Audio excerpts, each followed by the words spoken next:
The most important thing for me is to be there when that wave comes. The wind, for me, is the engine that powers life. I listen to the wind. I talk to the wind. When I'm in the water, I feel as though I'm part of the elements, and that gives me lots of energy.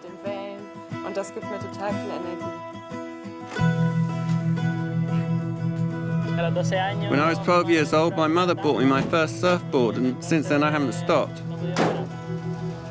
It's what I do every day. For me, the best thing about the Canary Islands is the light. The sun rises very early and the days are longer. What happened is that I lived in a big city. A lot of stress, pollution. And one day I came here on holiday, and in my heart I knew. So I decided to come here with my family. I've got friends from all over the world who come here to the Canary Islands just because they know they can surf here every single day of the year.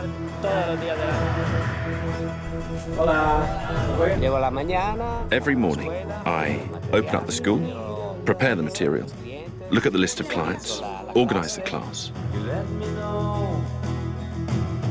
Here in the Canary Islands, we windsurfers are one big family. When I surf here, I feel a special energy I don't feel anywhere else. Kitesurfing is life itself for me. It's everything. You feel as if you're walking on water. What am I supposed to do? Tell you that I'm sorry.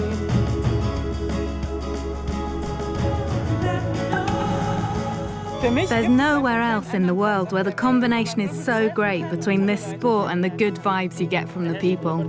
That's what it is. It's a sport of sensations. You feel everything. From the moment you feel the wind brushing against your face to when you caress the water with every maneuver.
I'm lucky enough to have been born in one of the best places in the world for surfing. This island forms part of my life, which is kitesurfing. If you're a lover of wind and wave sports, these islands won't leave you indifferent.